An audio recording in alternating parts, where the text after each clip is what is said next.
Bem, voltamos para continuar conhecendo um pouco mais dessa religião, da religião judaica. Paulo, o que é o sabá?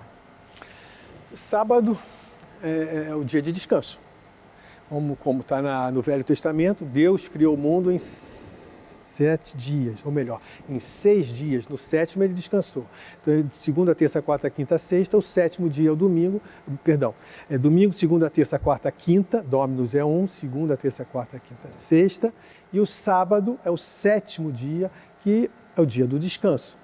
Então, é respeitado como tal pela religião judaica, seguindo o Velho Testamento, que Deus determina que seja destinado ao descanso. Já respeitava o descanso semanal remunerado, aqui voltando um pouco para a minha profissão, desde os tempos bíblicos.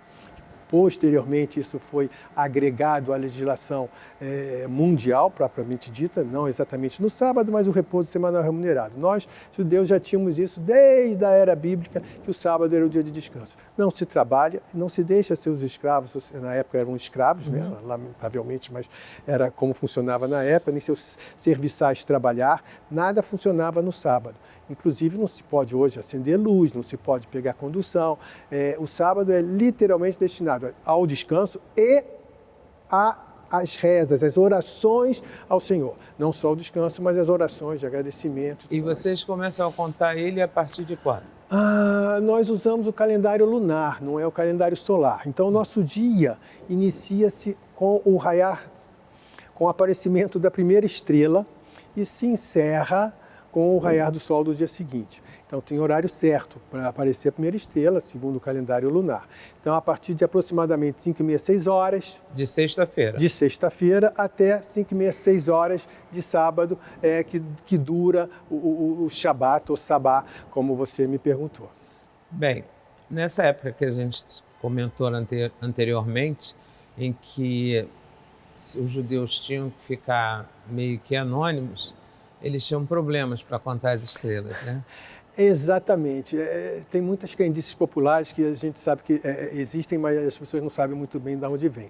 Por exemplo, apontar para a estrela da verruga na ponta do dedo. Certo. Isso é uma crendice popular que nasceu exatamente na época em que os judeus não podiam professar sua religião, e o sábado começa com o aparecimento das estrelas. As mães, para proteger seus filhos, que normalmente apontavam para a estrela, olha, já nasceu a primeira estrela, já é Shabat, já é sábado.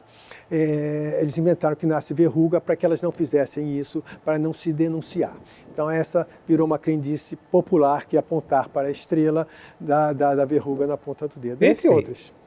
Os judeus que moram aqui, principalmente nas cidades, ainda usa a mezuzá na porta? E o que é a mezuzá? Com certeza usam a mezuzá. É um símbolo de toda a casa judaica, que é a pessoa que se considera judeu. Eu tenho em casa.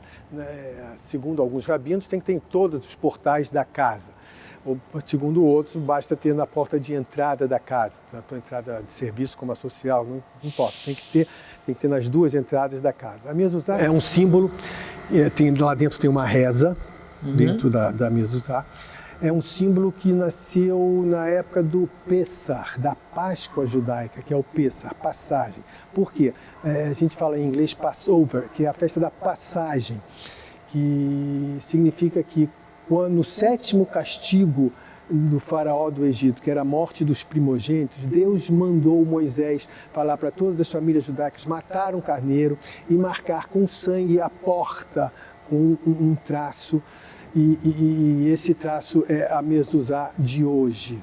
É o símbolo de que o anjo do mal, que mataria os primogênitos das famílias de todos que lá estivessem, não passasse por cima dessas casas e não atingissem aqueles que tivessem esta marca. Então é um símbolo é uma proteção. É uma proteção, tem uma reza. E os rabinos entendem, muitos, que não precisam nem ter segurança, basta ter essa proteção. Que ter a mezuzá, que a casa está protegida por Deus. Essa é a filosofia. E significa exatamente isso. Veio desde de Pessah, da época da escravidão no Egito. O que é o Hanukkah? Hanukkah é o que a gente chama festa das luzes. Coincide um pouco com o Natal, uma festa que é muito equiparada ao Natal católico. A festa das luzes, na época havia um embate com o povo judeu e entraram no grande templo em Jerusalém e destruíram o grande templo inteiro, destruíram todos os potes de azeite que tinham que ser puros e purificados pelo grande rabino, para se colocar na menorá que ficava no templo. Então, o azeite que acendiam as chamas da menorá tinha que ser esse azeite puro, não podia ser outro tipo de azeite qualquer.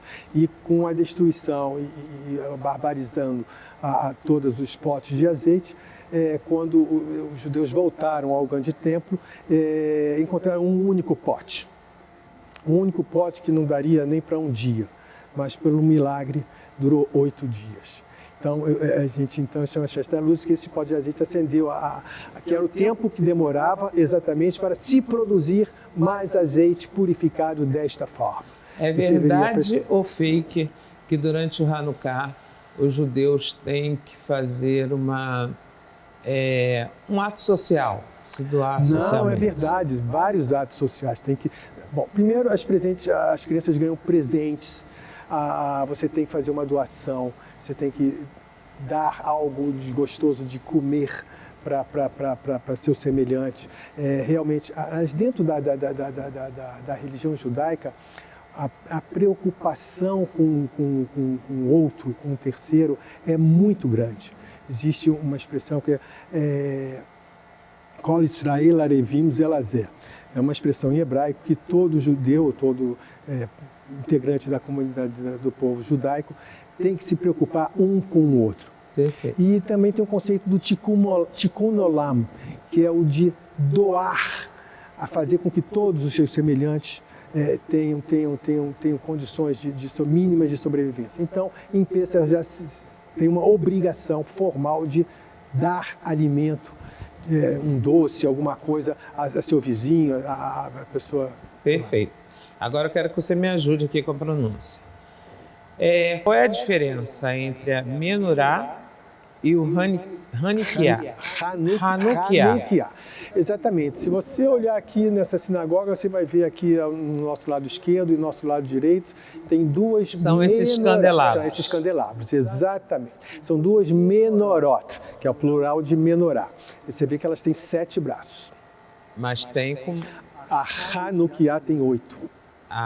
Sim. Exatamente, essa é a grande diferença, porque um acende todos os demais. São 8 dias de acendimento, você acende a Hanukkah. Então, essa é a diferença entre a Menorá e a Hanukkah. Da casa judaica, no geral, tem uma Menorá, tem uma Hanukkah, e onde se acendem velas. Então, na própria residência de vocês eu tenho na minha casa, e normalmente um judeu minimamente que segue as tradições tem uma Menorá, uma Hanukkah em casa. Paulo, ainda hoje se faz a circuncisão na criança que nasce? Sem dúvida se faz a circuncisão. Nasceu com Abraão, tá, no Velho Testamento, é uma das obrigações impostas pela Torá. Tem que ser feito até 8 dias de vida. Não, vamos lá, ele tem que ser feito no 8º dia de vida. Não é até 8 dias, porque ele não pode ser feito ao nascer. Até no 8º, basicamente no 8º dia. Mas se a criança estiver preparada ou com saúde para isso, se é alguém que nasceu prematuro ou que não tem saúde, não é uma obrigação, você não vai prejudicar a saúde da criança. Vai esperar que ela se recupere. Que ela se recupere, que ela realmente esteja apta a fazer a circuncisão e faz-se a circuncisão. A circuncisão pode ser feita a qualquer momento, tá? A partir exatamente do 8º dia. Porque muitos judeus não fizeram por algum motivo circuncisão e podem fazer depois de mais velhos. Os que se convertem hipoteticamente são muito poucas pessoas, mas há pessoas que se convertem para o judaísmo. É o acordo que vocês têm com Deus. Então, exatamente. A gente chama de Brit Milá. Exatamente, que é o pacto que Abraão fez com Deus quando salvou da morte Isaac, seu filho, em troca do carneiro. Então tá. Então agora você vai me ajudar de novo. Vamos lá. As crianças, quando elas chegam aos 12 anos, elas têm, tanto os meninos quanto as meninas, eles têm que passar por um ritual. Chama aqui, ritual da puberdade, né? Bom, Então, são duas coisas distintas, os meninos e as meninas. Certo. As meninas, elas fazem o Bat Mitzvah. Com quantos com anos? 12 anos. Perfeito. Que é a passagem, teoricamente, da infância para a adolescência. E os meninos com 13 anos, é o Bar Mitzvah. Também se faz, que é um ritual de passagem. A partir daquela data, ele é tornado, religiosamente falando, um adulto. Então, ele já pode contar como uma pessoa para compor o que a gente chama de minyan, que é o número mínimo de pessoas para uma reza. E durante essa cerimônia, a criança lê a Torá, que é o livro de vocês. Ela é chamada pela primeira vez para ler diretamente dos rolos sagrados, do Pentateuco, ou Torá, como nós chamamos. Ela é chamada para subir a Torá, que a gente chama sempre subir a Torá. Você vê aqui onde nós estamos.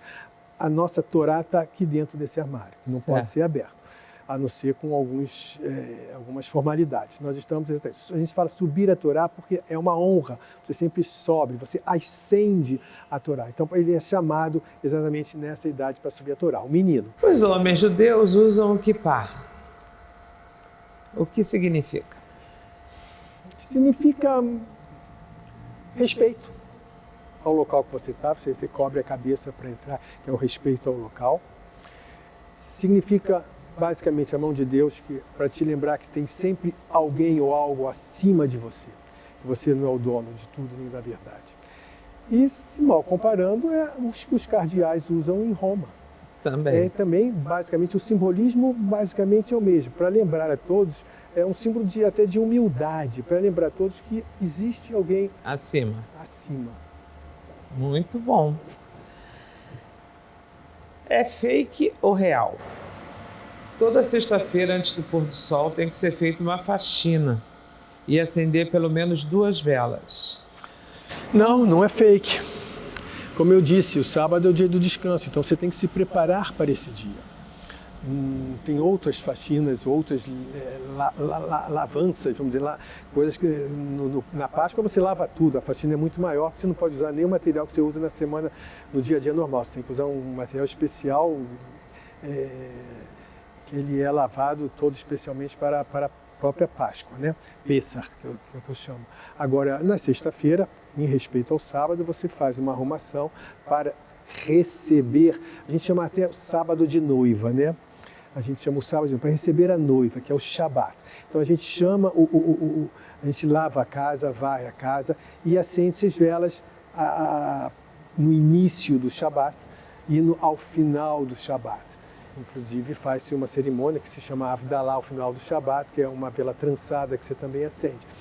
Essa vela é uma vela que você acende, a mulher que normalmente acende, faz aquela reza, vocês já devem ter visto em vários filmes, né? Baruch atah Adonai Eloheinu melech haolam, e por aí vai, acendendo as velas, abençoando, pedindo a Deus que abençoe toda a família. É fake ou é real? O judeu, quando mata um animal para comer, para um frango, ele primeiro tem que deixar que todo o sangue se esvá antes que ele comece a cozinhar. É bíblico também. Todas essas questões seguidas pelo povo judeu, elas vêm todas da Bíblia, do Velho Testamento. Não existe nenhuma novidade entre o céu e a terra, foram criadas lá atrás, quando Moisés recebeu de Deus Mas se mantém até hoje? Se mantém até hoje. Existem frigoríficos especializados no ritual de matar animal judaico. Os judeus já têm desde há bastante tempo um ritual de não maltratar o animal na sua morte. E esse é um tipo de morte que evita maltratá-lo. Então você corta a veia principal, que é a veia jugular do animal, deixa todo o sangue esvair, e esse é o animal que tem que ser puro, não pode ter defeito, para ser servido como kasher. E o rabino supervisiona tudo isso. E por que não comer a carne de porco? Também é uma ordem de não fazer da Torá. É um mandamento. A Torá diz que você não pode comer carne de animal que não tenha o casco fendido. Tem algumas regras próprias. O porco... Assim também como não pode comer o peixe de pele. Exatamente. Tem que ter escama, tem que ter o casco fendido, não pode comer. Tem mais uma outra regrinha. Então, o porco não respeita uma dessas regras, o peixe de rio tem couro, não tem escama, não pode ser comido, e por aí, o cavalo tem que ser ruminante, perdão, essa é a terceira regra, tem que ser ruminante. O cavalo teria essas opções, mas não é ruminante, o porco também não é ruminante, então não pode, não obstante ter o casco fendido. Então tem certas regras que o porco não respeita. São regras, até se você pensar sanitariamente e a época que foram criadas, e como não existia geladeira nem como conservar, são recomendáveis. Nós já falamos sobre a Páscoa, então eu quero te perguntar o que é o Purim. E se o termo correto é esse? Purim é uma festa um pouco comparada com o carnaval brasileiro, o carnaval que é celebrado até pela religião católica, né, pelos cristãos. Purim é uma festa também de certa forma de libertação. Na época, o rei Ahasverosh, através de um conselheiro seu, Aman, que criou uma regra que esse conselheiro não gostava do povo judeu, achava que o povo judeu queria dominar o Império Persa na época. Não é persa, é outro império. E então ele criou essa regra que em determinado dia todo judeu poderia ser morto e não seria considerado crime. Isso faria com que todos certamente matassem, porque poderia se apropriar dos bens de quem matar. Então, a rainha Esther, que era uma das esposas desse rei, juntamente com seu primo Mordecai, que continua a religião, eles conseguiram fazer com que o rei mudasse de ideia e fizeram com que esse conselheiro Aman fosse enforcado em praça pública, e o rei não podia voltar atrás no seu decreto de revogação. Então ele criou uma nova regra desfazendo essa, não poderia simplesmente revogar esta, e libertou, vamos dizer, o povo judeu daquela época da morte. Isso tem uma Megilá que se lê todo ano em Purim, que é um dos escritos raros que tem independente da Torá. O resto tudo está na Torá. Então isso está tudo. Essa história é contada num rolo à parte da Torá. Ok. Bem, hoje nós conhecemos um pouco do Paulo Maltes, assim como será toda essa primeira etapa do programa Esper Religião. Vocês vão conhecer os representantes que fazem parte desse grupo de trabalho e que trabalham muito pela inclusão do diálogo interreligioso. Mas é claro que eu não poderia deixar de perguntar algumas curiosidades que todos nós temos. A história judaica ela é muito rica e hoje eu acho que ela está bem popular através de algumas novelas e através de alguns filmes que nós temos. Paulo, gostaria que você deixasse uma mensagem para o povo judaico. Vou deixar uma mensagem universal.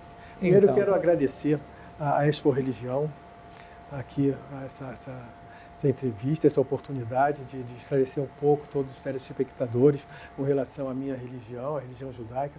Quero dizer que hoje a questão do desrespeito a todas as religiões tem sido muito grande, assim como tem havido uma divergência, polarização muito grande de tudo que é política, religião, tudo mais. Então a gente tem que pensar sempre em solidariedade. Quero deixar uma mensagem bastante universal, que é de paz e solidariedade, e muita saúde a todos aqueles que nos ouvem. E, infelizmente, nesse tempo de pandemia, desejar a todos que tomem a vacina, não deixem de tomar a vacina, se protejam, protejam a sua família, protejam os demais, se preocupem com o outro, com o seu semelhante, porque você se preocupando com o seu semelhante, certamente seu semelhante se preocupará também com você. Muito obrigada, Paulo. Lembrando que essa entrevista pessoalmente, presencial, foi possível porque nós já estamos vacinados, estamos testados, estamos cumprindo todas as regras impostas pela sanitária. A nossa equipe que está aqui toda está usando máscara e assim que nós descermos, nós também colocaremos a nossa máscara. Encerramos aqui mais um programa da Esper Religião e estaremos de volta em breve com outra religião, e agradecendo a todos vocês por estarem com a gente aqui na TV Alerj, o canal do povo.